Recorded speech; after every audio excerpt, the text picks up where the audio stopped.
I invited few of my family members that are here, my mother, my brother, my sister-in-law, my sister. I want to honor you in the house in the name of Jesus.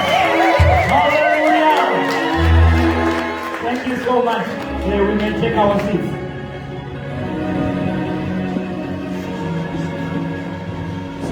Amen and amen. Isn't it a good day?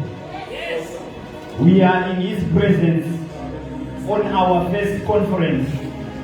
You know, it's so difficult to start a conference. They just gave me a baton stick, so I don't have an option. But I have to run the race. So I want to honor the grace of the house. We cannot operate without this grace. We want to thank the Lord for this grace. Amen. I also want to honor the leadership of the church for trusting me with the pulpit. It is an honor. Amen and amen. Without wasting time, we are going to get into the Word of God. I'm not going to waste much of your time. My father told me that I should do like what Jesus said when Judas came. He said, do what you came to do. And he did just like that. So I'm going to do what I'm here for, and I will sit down. Hallelujah. The book of Colossians, we are going to open from our theme scripture. The book of Colossians, chapter number 2, from verse 14 to verse number 15. I shall read from this side. Having wiped out the handwriting of requirements that was against us, which was contrary to us, and he has taken it out of the way, having nailed it to the cross, having disarmed principalities and powers, he made a public spectacle of them, triumphing over them in it. Amen and amen. I shall pray. Father, we come before you this afternoon. We thank you for this moment we are in your presence. Father God, may you speak through my mouth, think through my mind, and may all the glory be unto your name. In Jesus' name, amen. Amen and amen. Today we are here and we have a theme which is evidence is destroyed. Evidence destroyed. Amen and amen. Do I have people in the house? Amen. Let us start to move together. I don't want to leave you. We have a theme. It's saying evidence destroyed. You know, when I was looking at the theme, at school I did not do much of English, but I want to thank my teacher for teaching me past, present, and future tense. You know, the Bible, the theme is clear to tell us that evidence destroyed. It's not telling us to destroy evidence. Evidence is destroyed already. Am I talking to people? Evidence is already destroyed. We are not here to destroy evidence. Evidence has already been destroyed. Am I talking to people? Now, when evidence is destroyed, the Bible goes on to tell us that this happened 2,000 years ago on the cross of Calvary. When Jesus came here on earth and died on the cross, that is when evidence was destroyed. But now, when I was looking at that, I realized that it did not just happen in the past. It also happened in the spirit before it happened 2,000 years ago. Because the book of Revelation 13 verse number 8, it tells us that the Lamb was slain before the foundation of the earth. which means Jesus was slain in the spirit before the foundation of the world. Am I talking to people? So if Jesus was slain in the spirit, he was supposed to also be slain in the physical. That is why John comes and says, the word became flesh. The word was in the spirit, but it then moved and migrated into the flesh. Move with me. So when Jesus came here on earth, he was just dramatizing what had already happened in the spirit, which is what is happening in our lives today. We have things that were declared over our lives that are in the spiritual realm. And if we do not materialize them, they will remain in the spiritual realm. That is why Jesus, when he came, he did not remain in the spirit, because he was slain in the beginning. But when he is coming in the flesh to die and demonstrate what he did in the spirit. So I have come to tell few individuals here that you have got a prophetic word that is in the spirit. It doesn't have to remain in the spirit. It has to be downloaded and materialized in the physical. Do you have the prophetic word over your life? They said you are going to be married in 2021. But until now you are not yet married. That is why we are here to tell you that the devil is a liar. But what we do is we take what is in the spirit and materialize it. Do I have people in the house? Do I have people in the house? So, all this happened. If you look at how things happened, as David said that there is a pattern stick, which I once talked about, which is the scepter. The scepter was spoken about in the book of Genesis. The Bible clearly says that the scepter shall not depart from Judah until Shiloh comes. Which means that the scepter was supposed to remain in Judah until Shiloh, who is Jesus, comes. Now, the scepter was moving and it came into the hands of Jesus because it was a relay. And Jesus was the last one on the relay because he was going to finish the finished work. Let me talk to somebody here. Jesus was the last one in the relay. He was waiting for the scepter to come. He was waiting for the baton stick to be given to him. So John came and decided to give the scepter to Jesus. And when Jesus was given the scepter, he started running a race. After running the race, he came to what we call the finishing line. I want you to get this. He came to what we call the finishing line. And when he was on the finishing line, after winning the victory, that's when he now comes and says, all power has been given to me. But now the power, I don't need it because I have it. Take this power and go into the world and preach the gospel to all nations. Don't forget, we are talking about evidence destroyed. We are going there. Now, my Bible tells me very well in the book of Colossians 2 verse 14 to 15 that Jesus, he came when he died on the cross. He was not just dying when he was being nailed on the cross. He was not just being nailed, but he had a business behind the scene. To an extent that the devil didn't know what was happening. But he was thinking that things are working for his good.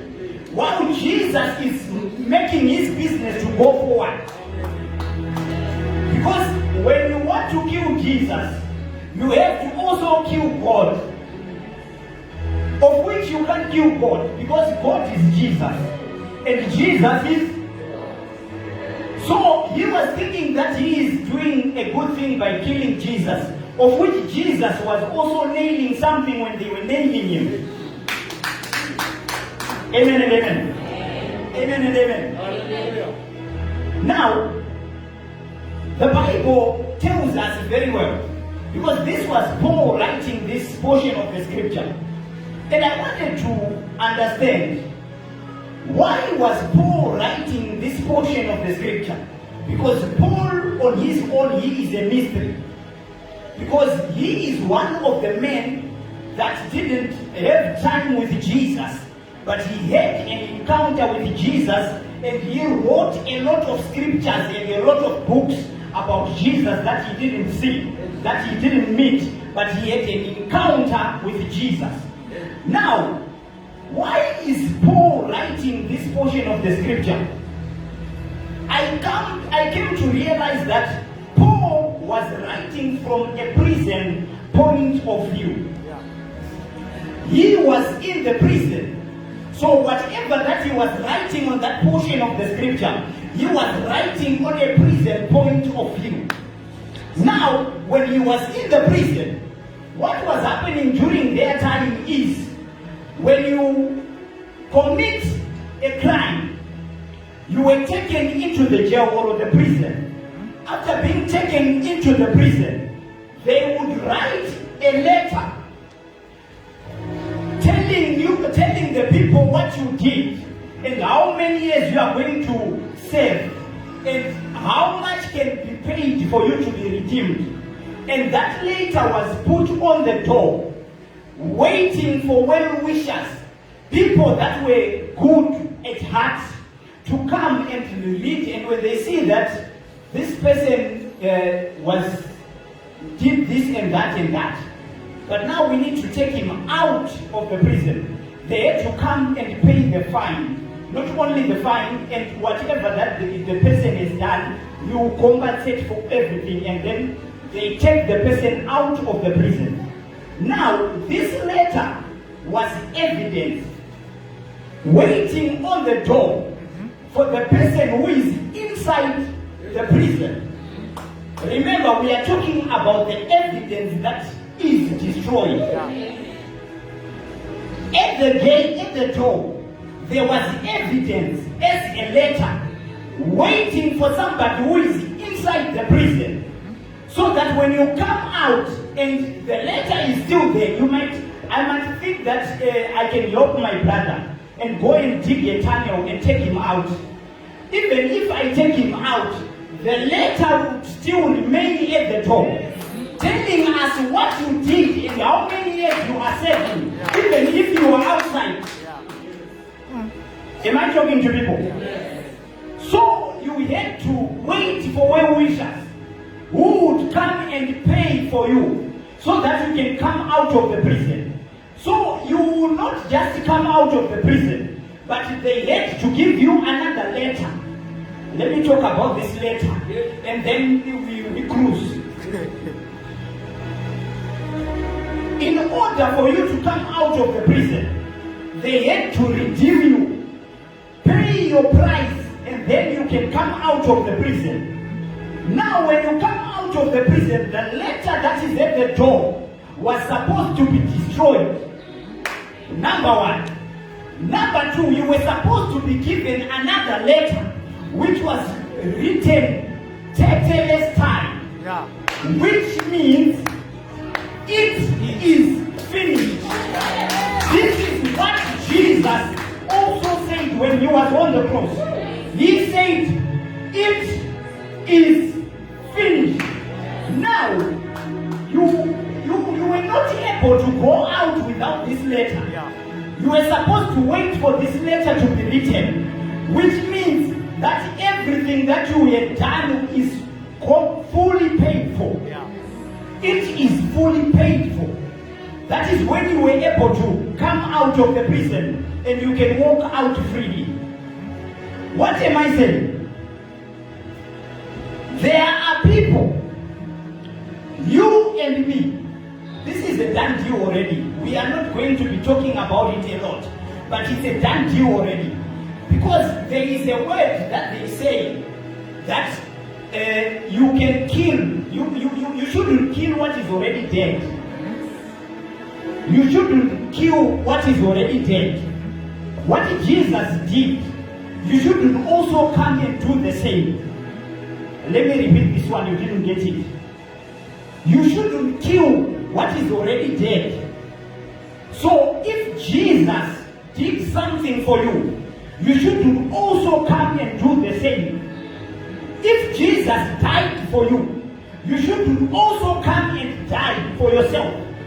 Number one. Number two, if Jesus became poor for you to be rich, you shouldn't also come and be poor, because Jesus had done it already for you. Am I talking to people? Am I talking to people? Now, when these letters were given out, you were now able to walk in the street freely, because you had a letter that was written tetelestai. It is finished. It is paid in full. Am I talking to people here? Am I talking to people here? Now, what is happening here is this. The book of Romans 3, verse number 23. The Bible says, all have sinned and come short of the glory of God. It doesn't end there. But it goes on to tell us that in the book of Romans 5, verse number 12, that sin came by one man, but there was another man who came, who had no sin. Now what is happening is this. If you could get into the prison because you stole a donkey that is going for 1 million, and somebody comes with 1 million to pay for you, he was not able to redeem you with the 1 million, but he had to bring the 1 million and something on top. Same applies with human beings. We were trying to redeem ourselves all this while, but now you can't redeem 1,000 with 1,000. We had to have Jesus, who is God, to come and destroy evidence so that you can walk around freely. Because you can't redeem 1,000 with 1,000. If you steal 1,000 and you give back 1,000 to the owners of the 1,000, you still go to jail because you stole. Unless you pay fine on top of the 1,000 so that you can go freely. That is what Jesus came to do. Because Jesus is a value that is more than a human being. Jesus is not just Jesus, but Jesus is God himself. So God came in the flesh, get into the human being, and decided to die for the human being. So that the book of Romans 6, verse number 23, should be fulfilled. That wages of sin is death. So Jesus came and paid the wages which were of sin. And he didn't do anything wrong, but he was right. Now, I think I'm taking you where we are going now. Let us go to the evidence. I was reading in the book of Genesis. The man called Joseph. Joseph was the beloved of the father. Can we talk about this? Joseph was the beloved of the father. One of the days he was sent to the brothers, go and give your brothers food. Now, when he was on his way going there, the brothers saw him. And they were like, yeah, here comes the dreamer. Now, I want you to understand something.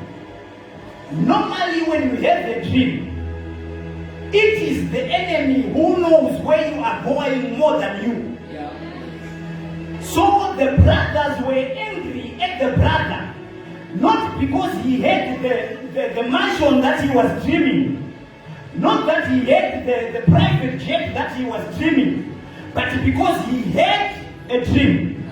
So they are against him because of just a dream. Now when he arrived, Joseph Joseph didn't know that something is being plotted against him. They decided to sell their brother. And what they did, let us talk about evidence a little bit. What they did is this. They killed an animal, put blood on the brother's coat of many colors, and they took the coat of many colors as the evidence against Joseph. And they took the evidence to the father.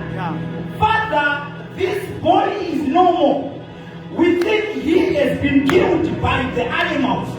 But this guy is not dead. It is evidence against him. Now, it didn't end there. He went to Potiphar's house. When he arrived there, the man wasn't wrong.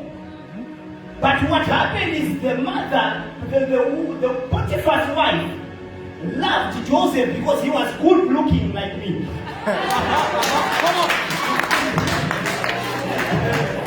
He was good looking. And then she kept on insisting, can you please come? Please come. The following day, please come. And one of the days, when there was no one at home, he got into the house. Potiphar's wife did something that I call evidence grabbing. You know, the lady, Joseph, when he got into the house, the woman said, can you please sleep with me? And Joseph said, how can I do this evil, not against Potiphar, but against the Lord? How can I do this evil against the Lord, not Potiphar? So Potiphar is out of the equation. But I cannot do this evil against the Lord. Now, when he tried to run away, the mother of the Potiphar's wife decided to grab what we call evidence. I want to talk to people here. He grabbed what we call evidence. And when Potiphar came back from work, whether Joseph did it or he didn't, there was evidence. Evidence against him. You know, he went to prison. In the prison, he was there for a long time. But now, I want you to get something. Can I talk to people? There was evidence that Joseph was dead. This evidence was against him. There was evidence that Joseph had left. This was evidence against him. But when the king of the Pharaoh called Joseph from the prison, I don't know where the evidence went. There was evidence against him that he was dead. But the parents had to come to Egypt because the evidence was destroyed.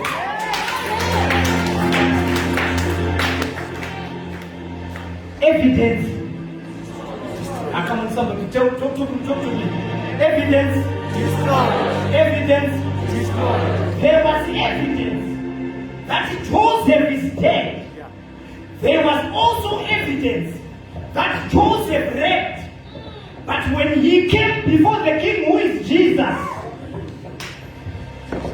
Can I talk to people here? When he came before Jesus, who is the king, he was there without evidence. Evidence. Evidence. Yes, you might hear evidence against me. But when I come before the Father, yes, evidence has to be. Evidence has to be. Am I talking to people here? Yes. Am I talking to people here? Yes. Now, it didn't end there. Joseph, when he died, he said something profound. He said, when the Lord remembers you, yes, likened to the cross. Let me repeat this one. When the Lord remembers you as children of Israel, when you are leaving the land of bondage, which is Egypt, do not leave my bones in the land of Egypt. Yes. What am I saying? The archaeologists and the people that study history, they are good at looking at bones. And they can tell you who this was after 100 or 200 years. But now, Joseph had a revelation that when God remembers you, when the cross comes, do not leave my bones in the land of Egypt. Church, I want you to understand something. You don't have to leave anything of yours in the bondage land. It will be held as evidence against you. That is why Joseph had to say, when you leave, don't just leave, but take my bones with you. It was Moses carrying the bones of Joseph. I can just imagine that. You and your committee carrying the bones of Brother Talent, moving from the land of bondage to a land, the promised land. It is not a joke, but it is evidence being destroyed. The devil is in trouble. The devil is in trouble. We have to destroy some evidences. Evidence. Destroyed. Evidence. Destroyed. Evidence. Destroyed. Now, as I close, the book of Job 8, verse number 3. The Bible talks of a woman. This woman was caught in the act. Come on, Michael.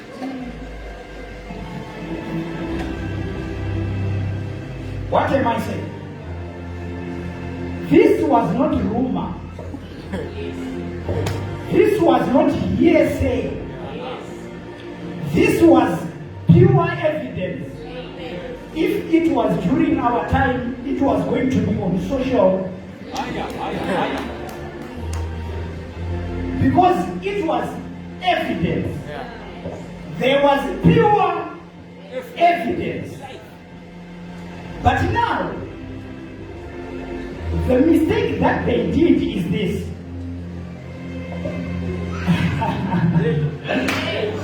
Am I talking to people? The mistake that they did is this.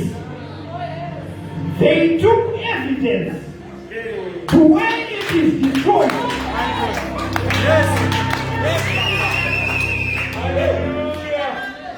Evidence to where it is destroyed. They are carrying evidence. I don't fight with you because we have evidence. But where you are going with the evidence is a wrong destination. Jesus is not just Jesus, but he is the destroyer of evidence. He is ready to destroy some evidences. Why? Because when she came to Jesus, Jesus said, among you who has never sinned, the first one who has never sinned must throw, not the last, the first stone. But now, before throwing the stone, you have to have the stone in your hands. These guys were carrying a burden to kill somebody with the evidence. So, with your evidence, you were supposed to go to another destination. The book of John 10, verse number 10. The Bible says, the thief came. The thief came only to steal, to kill, and to destroy. But now we have a man who is called Jesus. He doesn't destroy people. but he destroyed evidence. I have come this afternoon to tell you one thing, that it doesn't matter what you did yesterday, but when you come to the Father, he is not just a father, but he is also a destroyer of evidence. Evidence, evidence. Hallelujah, hallelujah. Hallelujah, hallelujah. They came to Jesus. I think we should strong this one according to Moses. But here we are not dealing with brother Moses. We are dealing with the brother Jesus. When Jesus is in the area, Jesus doesn't do all what you do. He brings his law from his realm. And when he brings his law supersedes your laws. That is why when an individual is told not to kill, Jesus goes deeper than killing. He goes on to tell people that the moment you think of it, you have already killed. Which means Jesus is there not to kill, but to give life. And not just life, but life. Come on. Amen and amen. Amen and amen. Let's try and close this in. Evidence destroyed. Evidence destroyed. Now my problem is here now. The reason why we are here, because we have talked of evidence being destroyed, but we don't end at evidence being destroyed, but we end at what we do with evidence that has been destroyed. What am I saying? Jesus died on the cross. When he was being nailed on the cross, he was nailing the evidence against us. We had done what was wrong, but Jesus nailed it to the cross. Now, that's when I want you to understand something, and I close. That Jesus didn't just come to destroy evidence for nothing. There is a reason for evidence to be destroyed. If evidence is destroyed, you must walk free. If evidence is destroyed, you must get married. If evidence is destroyed, you must drive a nice car. If evidence is destroyed, you must move wherever you want to go. If evidence is destroyed, you must travel to every nation that you want. Why? Because evidence is destroyed. We have to take advantage of what Jesus did, because he ran the race. When he finished the race, he gave us the stick to continue with the race that was won already. So what are you doing with the race that was won already? Are you sleeping on top of a race that was won already? When the Bible says we depend upon the power from above and the finished works of Calvary, it means it is finished. It has been paid for. So evidence after being destroyed, we have to have any evidence in your life that evidence was destroyed. Yes. Thank you, Jesus. How do you thank you?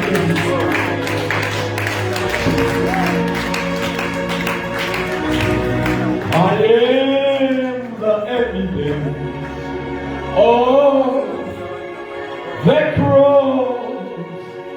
I am the evidence. Oh, I am the evidence.